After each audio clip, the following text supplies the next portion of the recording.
Good morning, students. Today we will learn grammar. Our topic is active voice and passive voice. આજે આપણે active voice અને passive voice વાળી વાક્ય રચનાઓ સમજવાના છીએ.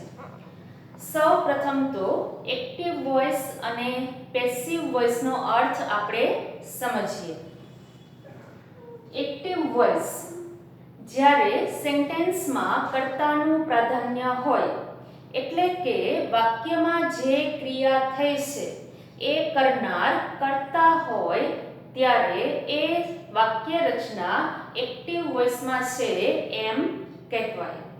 ધેન પેસિવ વોઇસ જ્યારે સેન્ટેન્સમાં કર્મનું પ્રાધાન્ય હોય, એટલે કે કર્તા ગૌણ બની જતો હોય, ત્યારે એ સેન્ટેન્સ પેસિવ વોઇસમાં છે એમ કહેવાય. આપણે કેટલાક એક્ઝામ્પલ્સ દ્વારા આ બંને રચનાઓ સમજીએ. For example, Arpan got the first prize yesterday. Active voice નું સેન્ટેન્સ છે Arpan got the first prize yesterday. અર્પણે ગઈકાલે ફર્સ્ટ પ્રાઇઝ મેળવ્યું. હવે આ જ સેન્ટેન્સને આપણે પેસિવ વોઇસમાં જોઈએ તો the first prize was got by Arpan yesterday. The first prize was got by Arpan yesterday. હવે જ્યારે આપણે એક્ટિવમાંથી પેસિવમાં આ સેન્ટેન્સને ફેરવ્યું છે, ત્યારે કયા ફેરફાર થાય છે એ જોઈએ. જુઓ, the first prize એક્ટિવ વોઇસમાં જુઓ the first prize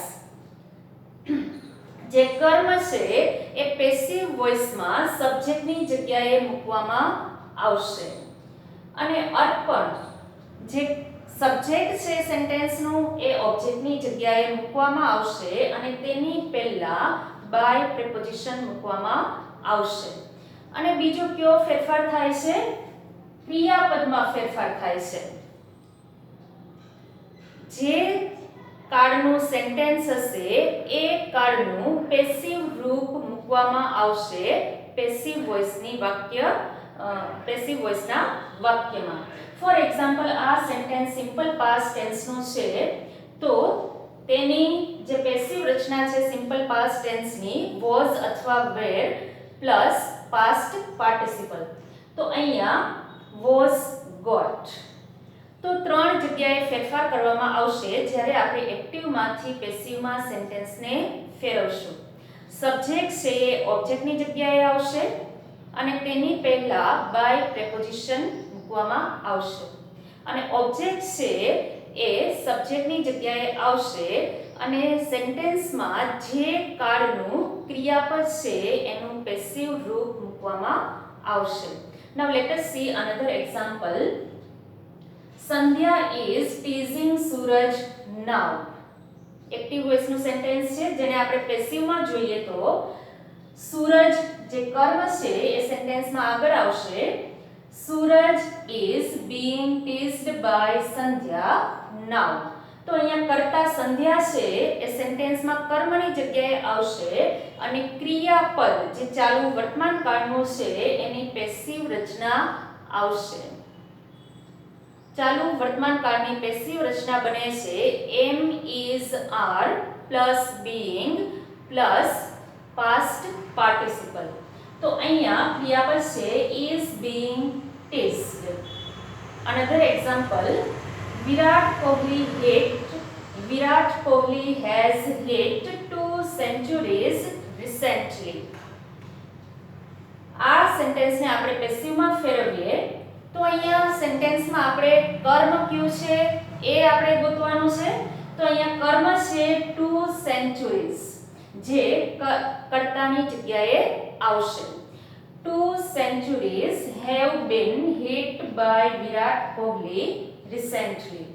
તો અહીંયા કર્તા છે કર્મની જગ્યાએ આવે છે, અને ક્રિયાપદનું પેસિવ રૂપ આવે છે કાળ પ્રમાણેનું. તો અહીંયા સેન્ટેન્સનો કાળ છે પૂર્ણ વર્તમાન કાળ, પ્રેઝન્ટ પરફેક્ટ ટેન્સ. જેની પેસિવ રચના બને છે હેઝ અથવા have plus bin plus V3. તો આ રીતે સેન્ટેન્સ પેસિવમાં બને છે 2 centuries have been hit by Virat Kohli recently. નાઉ હવે આપણે એ સમજીએ કે પેસિવ રચના ક્યારે વપરાય છે. હા, જનરલી આપણે બધા મોટા ભાગના સેન્ટેન્સ પેસિવમાં બોલતા નથી કે લખતા નથી. વધારે આપણે એક્ટિવ વોઇસનો ઉપયોગ કરીએ છીએ, પરંતુ ઘણીવાર પેસિવ રચનાનો ઉપયોગ અનિવાર્ય બની જાય છે. તો ક્યારે પેસિવ રચના વપરાય એ આપણે સમજીએ, ક્યારે એ વાપરવી જરૂરી છે એ સમજીએ. When it is not important to show who is doer. જ્યારે doer કોણ છે, ક્રિયા કરનાર કોણ છે, કર્તા કોણ છે એ બાબત બતાવવાની ન હોય ત્યારે. For example, the thief was arrested last night. The thief was arrested last night. તો અહીંયા doer કોણ છે એ બાબત ગૌણ છે. અહીંયા by પ્લસ સબ્જેક્ટ મૂકવામાં આવેલ નથી. આપણે પેસિવ રચનામાં સબ્જેક્ટ છે એના વગર પણ પેસિવ રચના બનાવી શકીએ છીએ. તો આપણને જ્યારે by પ્લસ, આપણે જનરલી વિદ્યાર્થીઓ શું કરે છે કે સેન્ટેન્સમાં by પ્લસ સબ્જેક્ટ હોય ત્યારે જ એ આઈડેન્ટિફાઈ કરે છે કે એ સેન્ટેન્સ પેસિવ રચનાનું છે. પરંતુ ખરેખર સેન્ટેન્સ એક્ટિવ રચનાનું છે કે પેસિવ રચનાનું છે એ આપણે કેવી રીતે આઈડેન્ટિફાઈ કરશું? એક તો ક્રિયાપદનું જે રૂપ છે એના ઉપરથી, અને બીજું સેન્ટેન્સમાં જે કર્તાની જગ્યાએ છે. માની લો કે અહીંયા કર્તા જ છે, તો સેન્ટેન્સમાં જે કર્તા છે એ ક્રિયા કરનાર છે કે નહીં, એના ઉપરથી આપણે આઈડેન્ટિફાઈ કરશું કે સેન્ટેન્સ એક્ટિવ છે કે પેસિવ. તો અહીંયા the thief અરેસ્ટ કરવાની ક્રિયા કરનાર thief નથી, અને ડુઅર કોણ છે એ બતાવવું પણ મહત્વનું નથી. અહીંયા મહત્વની બાબત કઈ છે કે thief was arrested. All the classrooms are cleaned twice in my school. બધા જ ક્લાસરૂમ 2 વાર અમારી સ્કૂલમાં ક્લીન થાય છે. તો અહીંયા પણ who is doer, it is not important. All the classrooms are cleaned. બધા જ ક્લાસરૂમ ક્લીન કરવામાં આવે છે એ બાબત મહત્વની છે. And then when it is not important to show who has done the action. અને જ્યારે એ બાબત મહત્વની ન હોય કે કોણે ક્રિયા કરી છે એ દર્શાવવું મહત્વનું ન હોય. આમ તો એક જ બાબત છે કે જ્યારે ડુઅર ને દર્શાવવું મહત્વનું નથી. For example, the new road is being built now. The new road, નવો રોડ બની રહ્યો છે. તો અહીંયા રોડ મહત્વનો છે, રોડ બનવાની ક્રિયા મહત્વની છે. Doer is not important. Who has done the action is not important. The report has been submitted in time. Report has been submitted in time.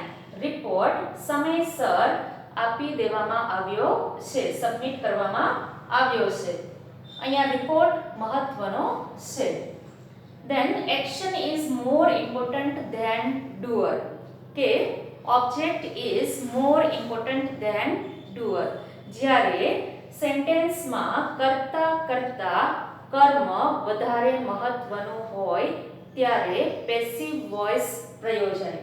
For example, the Independence Day was celebrated in our school.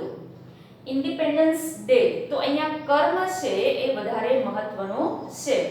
Independence Day નું celebration થયું અમારી સ્કૂલમાં. તો અહીંયા પણ doer is not important. તો action or subject is more action or object is more important. Another example, new currency notes are being printed in Pune. Okay, Pune. New currency notes, નવી currency notes હવે પુણેમાં print થાય છે. તો અહીંયા પણ doer is not important, પરંતુ new currency note, નવી currency, નવી ચલણી note are being printed, એ બાબત મહત્વની છે. Now students, એક બાબત તો તમને સમજાઈ જ ગઈ હશે કે જ્યારે આપણે સેન્ટેન્સને એક્ટિવમાંથી પેસિવમાં ફેરવવાનું છે ત્યારે સબ્જેક્ટ ઓબ્જેક્ટની જગ્યાએ આવશે અને તેની પહેલા પ્રેપોઝિશન બાય મૂકવામાં આવશે અને ઓબ્જેક્ટ છે એ સબ્જેક્ટની જગ્યાએ આવશે. તેમજ એ બાબત તો આપણે સામે ક્લિયર છે, સબ્જેક્ટ ઓબ્જેક્ટની જગ્યાએ અને ઓબ્જેક્ટ સબ્જેક્ટની જગ્યાએ જ્યારે આપણે એક્ટિવમાંથી પેસિવમાં ફેરવશું ત્યારે. અને બીજું આપણે શું જોયું કે ક્રિયાપદમાં ફેરફાર થાય છે. તો આપણે જે ક્રિયાપદમાં ફેરફાર કરવાનો છે એ સેન્ટેન્સના કાળ પ્રમાણે, સેન્ટેન્સમાં કયા કાળનું ક્રિયાપદ આપેલું છે એ પ્રમાણે આપણે સેન્ટેન્સમાં ક્રિયાપદમાં ફેરફાર કરશું. ફોર એક્ઝામ્પલ, સાદા ભૂતકાળનું ક્રિયાપદ છે તો પેસિવમાં એની રચના આવશે, એનું રૂપ આવશે. પેસિવ રચનામાં સાદા ભૂતકાળના ક્રિયાપદનું રૂપ.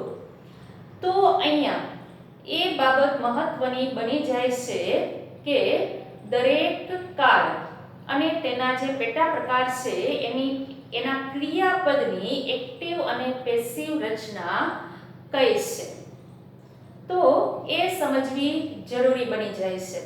તો હવે નેક્સ્ટ વિડીયોમાં આપણે દરેક ટેન્સ અને એના જે પેટા પ્રકાર છે એની એક્ટિવ અને પેસિવ રચના સમજશું અને ત્યારબાદ એક્ઝામ્પલ દ્વારા આપણે કેવી રીતે એક્ટિવમાંથી પેસિવમાં સેન્ટેન્સીસને ફેરવવા એ સમજશું. Thank you.